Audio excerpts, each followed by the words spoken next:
Hi hello good morning. ಇವತ್ತು ನಾನು ಜುನ್ಕ ತೋರಿಸ್ತಾ ಇದ್ದೀನಿ. ಕಡಲೆ ಹಿಟ್ಟಿನ ಜುನ್ಕ. 2 ಟೊಮಾಟೊ ಚಾಪ್ ಮಾಡ್ಕೊಂಡಿದ್ದೀನಿ ಸಣ್ಣದಾಗೆ. ಒಂದು 1/4 ಬಟ್ಲು ಕೊಬ್ಬರಿ ತೊಗೊಂಡಿದ್ದೀನಿ. ಕೊತ್ತಂಬರಿ, ಒಂದು 5 ಹಸಿಮೆಣ್ಸಿನ್ಕಾಯಿ. ಖಾರ ನಿಮ್ಗೆ ಅಕಾರ್ಡಿಂಗ್ ಟು ಖಾರ ನಿಮ್ಗೆ ನೋಡ್ಕೊಂಡು ನಿಮ್ಗೆ ಎಷ್ಟು ಬೇಕು ಅಷ್ಟು ಮಾಡ್ಕೊಳ್ಳಿ. ಜೀರಿಗೆ 1 ಸ್ಪೂನು, ಜಿಂಜರ್ 1 ಶುಂಠಿ 1 ಇಂಚು, ಬೆಳ್ಳುಳ್ಳಿ 1 ಬಾಲು, ಹಾಗೆ ಕರಿಬೇವು ಎಲೆ, ಆನಿಯನ್ನು ಒಂದೂವರೆಯಿಂದ 2 ಬಾಲ್ ತೊಗೊಂಡಿದ್ದೀನಿ, ಸಣ್ಣದು ಚಾಪ್ ಮಾಡ್ಕೊಂಡಿದ್ದೀನಿ. ಒಗ್ಗರಣೆಗೆ ಸ್ವಲ್ಪ ಸಾಸಿವೆ ತೊಗೊಂಡಿದ್ದೀನಿ. ಆಯಿಲು, ಸಾಲ್ಟು ಅದು ಮಾಮೂಲಿ. ಹಾಗೆ ಇದು ಕಡಲೆ ಹಿಟ್ಟಿಗೆ ಮೊಸರು ಆ್ಯಡ್ ಮಾಡಿದ್ದೀನಿ. ಈಗ ಚೆನ್ನಾಗಿ ಮಿಕ್ಸ್ ಮಾಡ್ಕೊಳ್ಳೋಣ. ಇದು ತೆಳ್ಳಗೆ ಮಾಡೋ ಮೆಥಡ್ ಕೂಡ ತೋರಿಸ್ತಾ ಹೋಗ್ತೀನಿ. ಇದು ನಾನು ಗಟ್ಟಿ ಜುನ್ಕ ಮಾಡ್ತಾಯಿಲ್ಲ, ಇದು ಗೊತ್ತಾ. ಈಗ ನಾನು ಜೀರಿಗೆ, ಬೆಳ್ಳುಳ್ಳಿ, ಜಿಂಜರ್, ಶುಂಠಿ, ಬೆಳ್ಳುಳ್ಳಿ, ಶುಂಠಿ, ಜೀರಿಗೆ, ಹಾಗೆ ಹಸಿಮೆಣಸಿನ್ಕಾಯಿ ಇದಿಷ್ಟೂ ನಾನು ಪೇಸ್ಟ್ ಮಾಡ್ಕೊಳ್ತೀನಿ.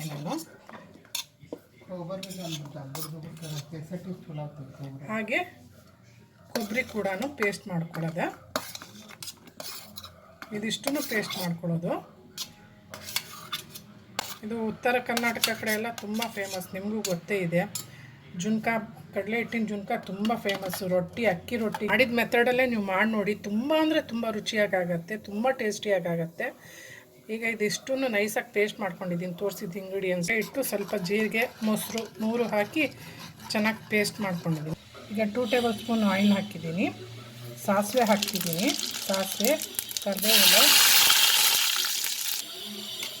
ಈಗ ಆನಿಯನ್ ಹಾಕ್ತಾಯಿದ್ದೀನಿ.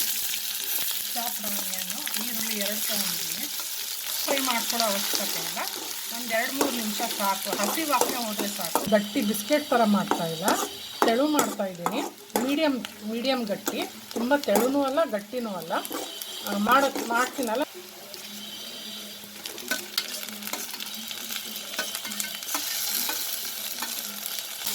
ಈಗ ನಾನು ಉಪ್ಪು ಆ್ಯಡ್ ಮಾಡ್ತಾಯಿದ್ದೀನಿ. ಸಾಲ್ಟ್ ನೋಡ್ಕೊಂಡು ನೀವು ಆ್ಯಡ್ ಮಾಡ್ಕೊಳ್ಳಿ.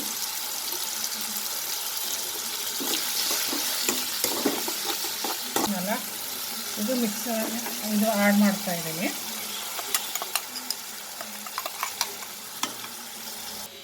ಓಕೆ, ಈಗ ಮಸಾಲೆ ಹಾಕಿದ್ದೀನಿ. ಹಸಿ ವಾಸನೆ ಹೋಗೋ ತನಕ ಫ್ರೈ ಮಾಡಬೇಕು. ಸ್ವಲ್ಪ ಆಯಿಲ್ ಕೂಡ ಸಪ್ರೇಟ್ ಆಗಬೇಕು. ತುಂಬಾ ಟೇಸ್ಟಿಯಾಗುತ್ತೆ. ಕೊಂಡಿದೆ. ಈಗ ಚೆನ್ನಾಗಿ ಹಸಿ ವಾಸನೆ ಎಲ್ಲ ಹೋಗಿ ಫ್ರೈ ಆಗಿದೆ. ನಾನೀಗ ಕಡಲೆ ಹಿಟ್ಟು, ನೀರು ಮಿಕ್ಸ್ ಮಾಡ್ಕೊಂಡಿದ್ದೀನಿ. ನಿಧಾನಕ್ಕೆ ಸ್ವಲ್ಪನೇ ಮಿಕ್ಸ್ ಮಾಡ್ಕೊಳ್ತಾ ಹೋಗ್ರಿ. ಒಟ್ಟಿಗೆ ಹಾಕ್ಬೇಡ್ರಿ, ಒಂದೇ ಸತಿಗೆ ಹಾಕ್ಬೇಡ್ರಿ. ಮತ್ತು ಕೈ ಆಡಿಸ್ತಾನೇ ಇರಬೇಕು, ಗಂಟಾಗ್ಬಿಡತ್ತೆ.